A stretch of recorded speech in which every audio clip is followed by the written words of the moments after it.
तो आज हम लोग पढ़ेंगे प्रश्नावली 1.2 और 1.2 का यह पहला क्वेश्चन कि सिद्ध कीजिए कि कौड़ी में 5 एक अपरिमेय संख्या है। यह तो यह बहुत ही परीक्षा के दृष्टि से बहुत ही महत्वपूर्ण क्वेश्चन है।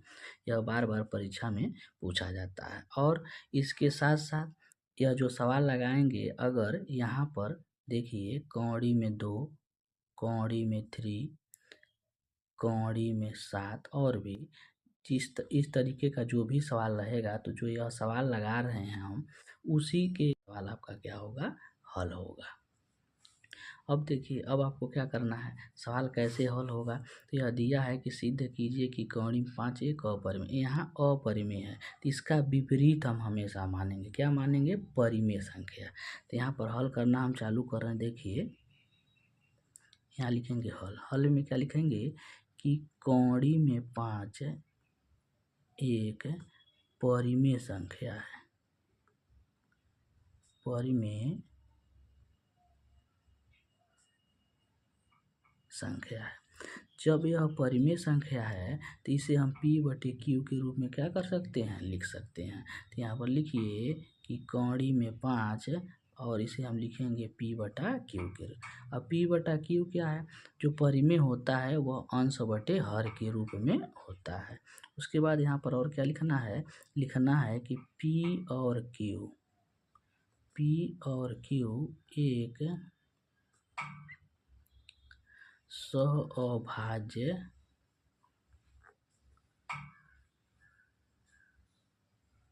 संख्या है और Q नॉट इक्वल टू 0। और सहअभाज्य का अर्थ होता है जिसका HCF कितना होता है, आपका 1 होता है। अब देखिए इसमें करना क्या है, Q का मान कभी भी 0 नहीं होना चाहिए, पहला कंडीशन। और जो यह सहअभाज्य है इसका HCF कितना होना चाहिए, 1 होना चाहिए। तो इस सवाल में आप सीधे क्या करना है कि अगर इसको प्रूफ आप कर देंगे कि एक भी कि यह इसके बराबर ना आए, जैसे मान लीजिए 1 ना आए, तो यहाँ पर यह क्या हो जाएगा, अपरिमेय संख्या हो जाएगा। इसी को हमको क्या करना है, प्रूफ करना है। अब देखिए इसके बाद क्या होगा, यहाँ कौड़ी 5 बराबर P/Q। अब दोनों पक्षों का क्या करेंगे, हम वर्ग करेंगे। तो यहाँ पर लिखेंगे दोनों पक्षों का वर्ग करने पर, दोनों पक्षों का, अब यहाँ पर दोनों पक्षों का वर्ग करने पर हमको करना है क्या, इन दोनों को क्या करेंगे, वर्ग निकालेंगे। तो जब वर्ग निकालेंगे तो यह हो जाएगा कौड़ी में 5 का वर्ग और बराबर P/Q का वर्ग। अब देखिए जब इसका हम वर्ग करेंगे तो कौड़ी में कौड़ी क्या हो जाएगा, कैंसिल हो जाएगा। तो सिर्फ बचेगा क्या, आपका 5 होगा और यहाँ पर आपका है P, यानी P² और बटे आपका हो जाएगा Q²। अब इसके बाद आपको क्या करना है, इसके बाद आपको करना है यहाँ पर टेक लगाएंगे और तिर्यक क्या कर देना है, आपको गुणा करना है। तो जब तिर्यक इधर गुणा करेंगे तो यह हो जाएगा P² और बराबर 5Q²। और इसको हम क्या मान लेंगे, समीकरण नंबर 1 मानेंगे।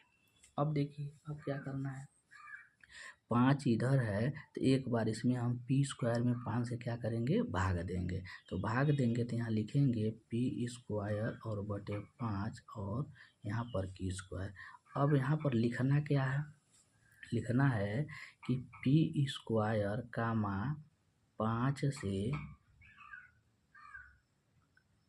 विभाजित है,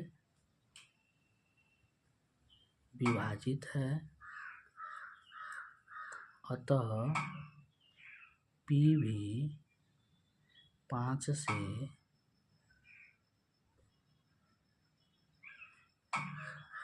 विभाजित होगा। यह चीज़ आपको क्या करना है, यहाँ पर लिखना है। अब देखिए अब इसके बाद क्या होगा, देखिए यह जैसे स्टेप बाय स्टेप लिखा जा रहा है, यहाँ पर जो भी सवाल लग रहा है यह कौड़ी में 2 में भी अप्लाई कर सकते हैं, 3 में भी और 7 में। यानी एक सवाल या पूरे सवाल को क्या कर देगा, हल कर देगा। इसी जैसा सब टोटल सवाल लगेगा। अब यहाँ पर देखिए, यहाँ पर आप अब मानना है, क्या मानेंगे, माना यहाँ पर अगर 5 है तो यहाँ पर आपको क्या करना है, जैसे कि मानेंगे कि p बराबर क्या मान लेंगे, p है, देखिए p और p बराबर 5 के। अगर यहाँ पर 2 रहता है तो 2 के मानेंगे, अगर 3 रहेगा तो 3 के मानेंगे, 7 रहेगा तो 7 के हम मान लीजिए आप। उसके बाद आपको क्या करना है, यह इसको समीकरण नंबर 1 में आपको क्या करना है, रखना है।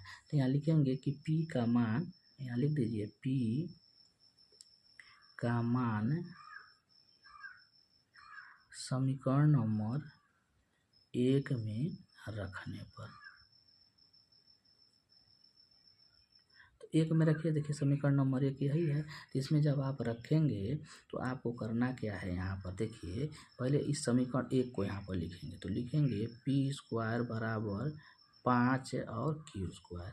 p के जगह पर कितना लिखना है, 5 के। इसके जगह पर आप लिख सकते हैं क्या, यहाँ पर 5 के, और देखिए स्क्वायर है यहाँ पर तो वर्ग कर देंगे और यह हो जाएगा 5q²।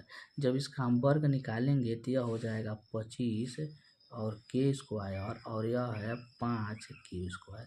अब देखिए 5 एक कम 5 और 5 पचे 25 कट सकता है, तो यह हो जाएगा आपका कितना, 5k² और बराबर q²। अब देखिए यहाँ पर 5k² और q² हो गया। यहाँ पर देख रहे हैं कि इधर 5 था, इधर हम भाग दिए थे p में, अब 5 इधर है तो किस में भाग देंगे, हम q में भाग देंगे। तो यहाँ पर लिख सकते हैं k² बराबर q² बटे 5। अब देखिए फिर यही चीज़ आपको क्या करना है, लिखना है। लिखना क्या है आपको, यहाँ पर जो यहाँ पर लिखे हैं अब वही चीज़ यहाँ q में लिखेंगे। लिखेंगे क्या कि q² 5 से विभाजित है, अतः q भी 5 से विभाजित होगा। देखिए इसका कहने का क्या अर्थ है, कहने का अर्थ हम थोड़ा सा आप लोगों को बता दें। यहाँ पर कहने का क्या अर्थ है कि जैसे कि मान के चलिए कि q² है, तो q² कह रहा है 5 से विभाजित है, यानी कि अगर हम यहाँ पर एक संख्या रख देते हैं, जैसे कि मान के चलिए 25, क्या रख दिए 25, तो 25 5 से विभाजित होगा और यह किस संख्या का वर्ग है, तो यह संख्या किस संख्या का वर्ग है, 5 का। तो अगर 5 में भी हम 5 से भाग देंगे तो इसको भी काटेगा और इसको भी आपको क्या कर देगा, काट देगा, यानी दोनों को विभाजित कर रहा है। वही चीज़ यहाँ लिखा गया है कि q² 5 से विभाजित, तो q भी 5 से क्या होगा, विभाजित होगा। अब देखिए यहाँ भी 5 से काट रहा है और यहाँ भी 5 से काट रहा है, यानी अगर इसका हम HCF निकालेंगे तो इसका HCF कितना हो जाएगा, 5 हो जाएगा। हमको HCF कितना लाना था, हमको HCF कितना लाना था, 1 लाना था, यानी क्या हो गया, गलत हो गया। तो लिखेंगे कि हमारी, अब इसको यहीं पर नीचे यहाँ पर लिखेंगे, यहाँ पर इस जगह नीचे, लेकिन जगह नहीं हम यहाँ पर लिख दे रहे हैं। तो यहाँ लिखना है आपको कि अतः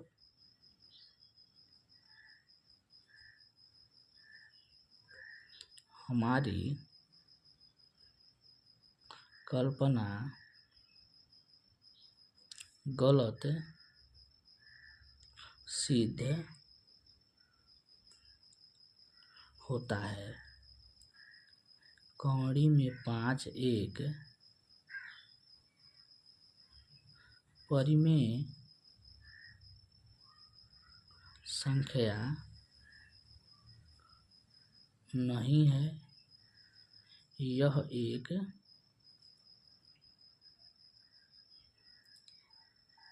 अपरिमेय संख्या है। कैसे पता चला है, इसका HCF 1 होना चाहिए लेकिन 1 नहीं हुआ है, इसलिए क्या हो जाएगा, अपरिमेय संख्या। और जो सवाल यह जैसे स्टेप बाय स्टेप यह सवाल लगा हुआ है, आप लोगों को बता दें, तो उसी तरीके से यहाँ पर कौड़ी में 2, कौड़ी में 3, कौड़ी में 7, कौड़ी में 11, उसी आधार पर यह पूरा टोटल सवाल क्या होगा, हल होगा।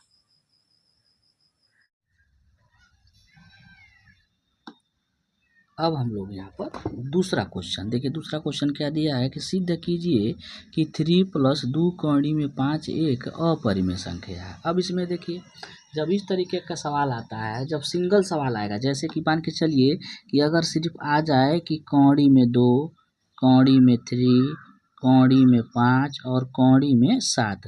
तो जो पीछे हम सवाल लगाएं उस तरीके से लगेगा।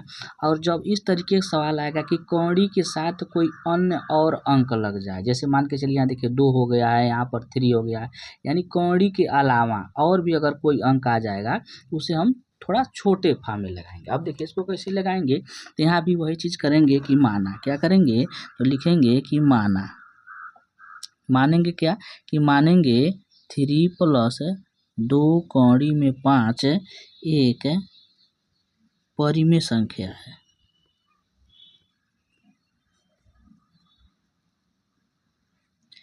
परिमेय संख्या है। और जब परिमेय इसको मानेंगे 3 + 2 कौड़ी में 5, जब परिमेय मान लिए हैं इसको लिखेंगे हम P/Q के रूप में। और फिर वही लिखना है कि P और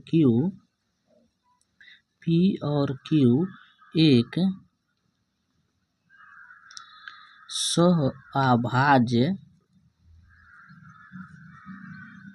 भाज्य संख्या है। और जो सहभाज्य और Q बराबर ≠0 और जिसका HCF कितना होना चाहिए, 1 होना चाहिए। अब देखिए अब क्या करना है आपको, अब इसमें करना क्या है इस सवाल में, जैसे कि मान के चलिए यहाँ पर है 3 + 2 कौड़ी में 5 और बराबर P/Q।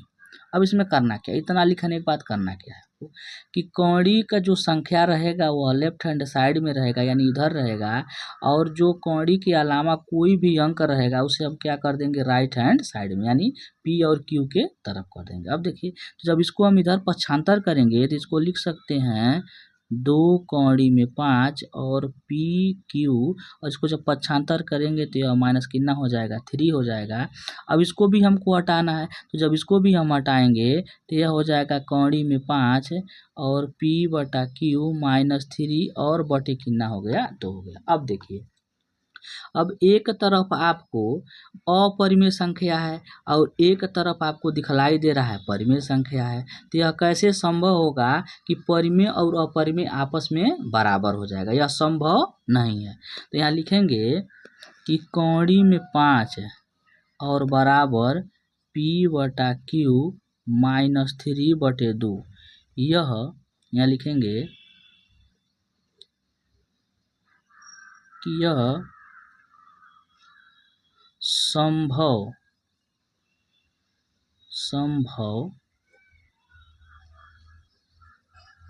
नहीं है, यानी कि यह संभव नहीं है। तो यहाँ लिखला देंगे ≠, यानी यह संभव नहीं है। क्या संभव नहीं है कि यहाँ फिर लिख लीजिए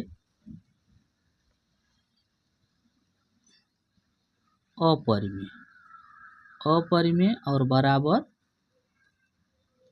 परिमेय, यह आपका संभव नहीं है, यानी आपस में बराबर नहीं होगा। तो जब आपस में बराबर नहीं होगा तो अभी पीछे हम सिद्ध किए हैं कि कौड़ी में 5 क्या होता है, अपरिमेय संख्या होता है। तो यहाँ पर लिख सकते हैं कि अतः हमारी कल्पना क्या होता है, बस इतना ही आपको लगाना है। उसके बाद इस सवाल को लिख देना, या लिख दीजिएगा, इसके बाद दिखला दीजिएगा कि यह संभव नहीं है, परिमेय और अपरिमेय और परिमेय आपस में बराबर नहीं होता है। तो लिख देंगे अतः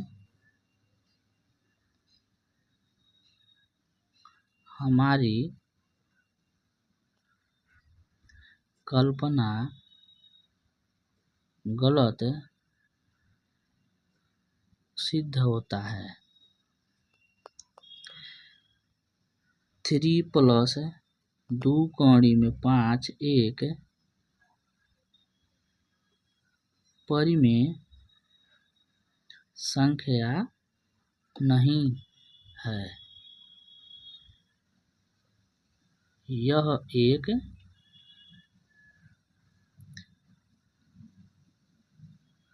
अपरिमेय संख्या है। बस यही ना आपको क्या कर देना है, इस सवाल में लिख देना। पहले देखिए हम यहाँ पर माने भी थे कि कौड़ी में 5 3 + 2 कौड़ी में 5 एक परिमेय संख्या है। तो हमको पता चल गया, कैसे पता चला कि एक तरफ कौड़ी में 5 है और एक तरफ यह क्या है P/Q -3/2, यानी एक तरफ अपरिमेय संख्या और एक तरफ क्या है परिमेय संख्या। तो यह कभी भी संभव नहीं होगा कि दोनों आपस में क्या हो जाएं बराबर हो जाएं। अतः यहाँ लिख देंगे अतः हमारी कल्पना गलत सिद्ध होता है। 3 + 2 कौड़ी में 5 एक परिमेय संख्या नहीं अपरिमेय अपरिमेय संख्या है। अब हम लोग लगाएंगे क्वेश्चन नंबर 3। देखिए कह रहा है सिद्ध कीजिए कि निम्नलिखित संख्याएं अपरिमेय संख्या। अभी पीछे सवाल में हम लगाए हैं उसी तरीके से देखिए। तो जब भी बताएं कि इस सवाल में सिद्ध करने के लिए देगा तो एक चीज़ आपको देखना है कि कौड़ी के साथ कोई और अंक तो नहीं लगा हुआ है। तो कौड़ी के साथ देख रहे हैं यहाँ पर कोई और अंक, एक अंक यहाँ लगा हुआ है और एक अंक देखिए यहाँ लगा हुआ है और एक अंक यहाँ लगा हुआ है। तो यह सवाल मात्र छोटे में दम लगेगा। अब देखिए इसको करना क्या है, जैसे पहला क्वेश्चन हम लिखेंगे यहाँ पर, यह पहला क्वेश्चन, तो यहाँ पर लिखेंगे हम हल। क्या लिखेंगे? हल। हल में क्या लिखेंगे? माना। मानेंगे क्या कि 1/कौड़ी में 2 एक हमेशा उसका विपरीत मानेंगे परिमेय संख्या है। जैसे सवाल सेम लग रहा है उसी तरीके से यह भी सवाल लगेगा, परिमेय संख्या है। तो जब 1/कौड़ी में 2 परिमेय संख्या है तो इसे हम किस में लिखेंगे? P/Q के रूप में। और फिर वही आपको लिखना है कि P और Q एक सहअभाज्य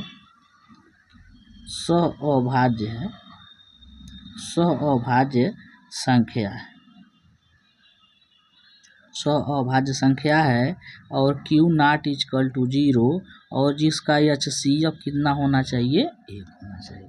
तो अभी बताए हैं कि अगर मान के चलिए कौड़ी के साथ अगर कोई भी अंक है तो उसे किधर हम लाएंगे? राइट हैंड साइड में। तो यहाँ आप क्या कर सकते हैं? आप कर सकते हैं कि 1/कौड़ी में 2 और बराबर P/Q। तो एक हटाने के लिए तिर्यक क्या कर देंगे? गुणा। तो जब तिर्यक गुणा करेंगे तो इधर इसका गुणा कर दीजिए, इधर इसका गुणा कर दीजिए। तो यह हो जाएगा 2 कौड़ी में P और बराबर हो जाएगा 1Q। अब देखिए एक कौड़ी में है और एक आपका क्या है? बिना कौड़ी में है। एक कौड़ी में है और एक क्या है? बिना कौड़ी में है। तो इसको आप लिख सकते हैं क्या कि यह संभव नहीं है। इसको भी आप लिख सकते हैं क्या कि अपरिमेय और बराबर परिमेय, यह संभव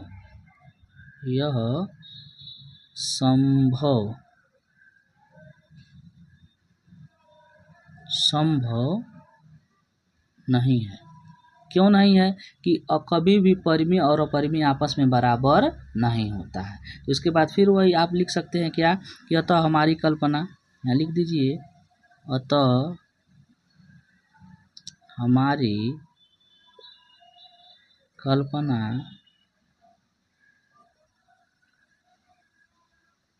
गलत सिद्ध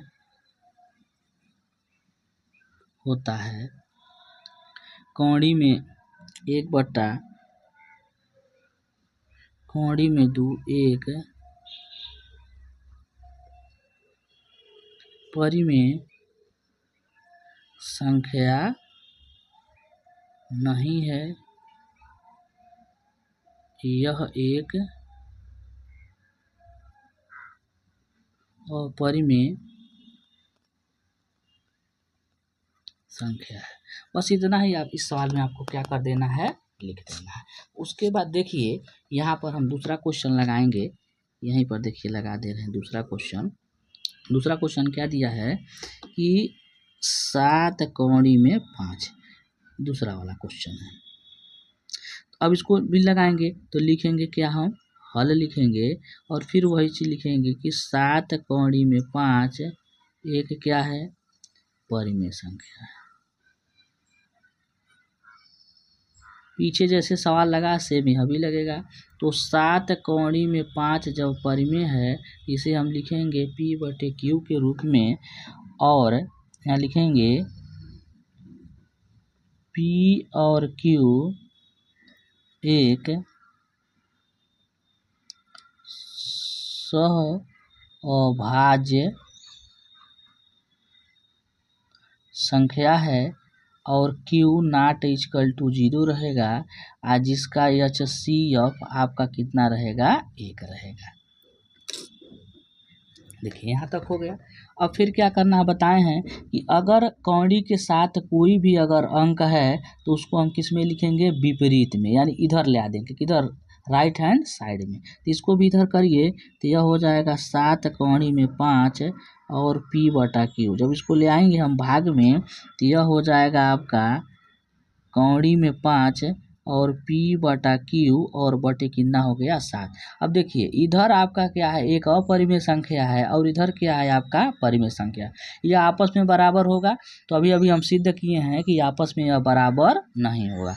यहाँ लिख दीजिए कि अपरिमेय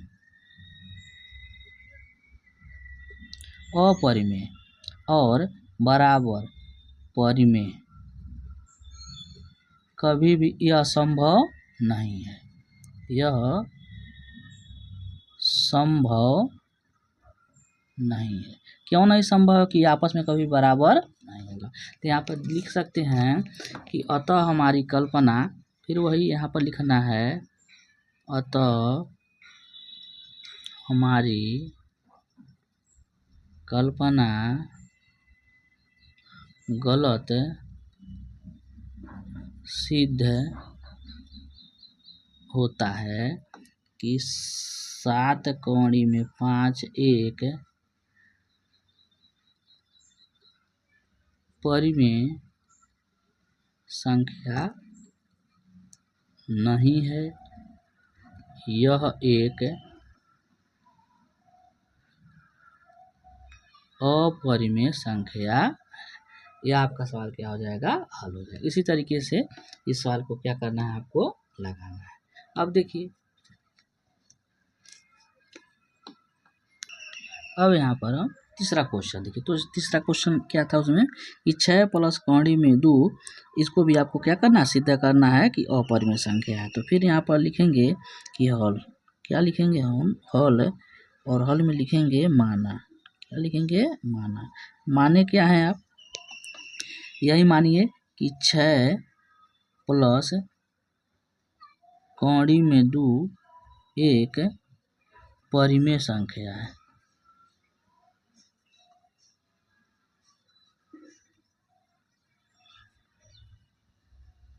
परिमेय संख्या, जब यह परिमेय संख्या है 6 प्लस कौड़ी में 2, तो इसको हम लिख सकते हैं p बटा q के रूप में। और यहाँ पर लिखेंगे p और q एक सह अभाज्य संख्या है और q नॉट इक्वल टू 0, और जिसका HCF कितना होना चाहिए इस संख्या का 1। यानी जब भी निकलेगा तो CF कितना होना चाहिए, 1 होना चाहिए। अब देखिए सवाल को फिर लगाइए। अभी अभी बताए हैं कि 6 प्लस कौड़ी में 2 बराबर p बटा q। तो बताए हैं कि अगर कौड़ी सिंगल रहेगा तो सवाल बड़ा लगेगा, अगर कौड़ी के साथ कोई और अंक है तो उस अंक को हम किधर करेंगे, लेफ्ट राइट हैंड साइड में, यानी p और q के तरफ उसको क्या कर देंगे, तो इसको हम इधर पश्चांतर करेंगे तो यह हो जाएगा कौड़ी में 2 बराबर पी क्यू और माइनस, इधर देखिए प्लस था तो इधर आ गया आपका क्या हो गया, माइनस हो गया। अब एक तरफ आप देख रहे हैं यहाँ पर क्या, इसको हम हल करेंगे तो कैसे कर सकते हैं, इसको हल करेंगे तो कौड़ी में 2 और इसमें इसका गुणा कर देंगे तो यह हो जाएगा p और माइनस 6q और बटे क्या हो जाएगा, q हो जाएगा। अब एक तरफ आप देख रहे हैं कि एक तरफ अपरिमेय संख्या है और एक तरफ क्या है, परिमेय है, तो यह संभव नहीं है। पीछे सवाल हम लोग लगाए हैं, तो यहाँ लिख दीजिए कि अपरिमेय बराबर परिमेय, यह लिख देंगे, यह संभव नहीं है कि आपस में बराबर हो जाए। तो यहाँ लिख देंगे कि अतः, वही फिर यहाँ पे लिखना है कि अतः हमारी कल्पना गलत सिद्ध होता है,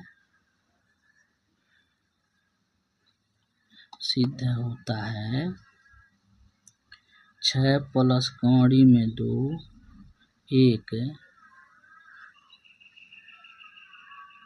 परिमेय संख्या नहीं है, यह एक अपरिमेय संख्या है। और इस तरीके से आपका सवाल क्या हो जाएगा, सिद्ध हो जाएगा। और अभी तक हमारे चैनल को आप सब्सक्राइब नहीं किए हैं तो चैनल को सब्सक्राइब कर दीजिए और वीडियो को लाइक कर दीजिए। धन्यवाद।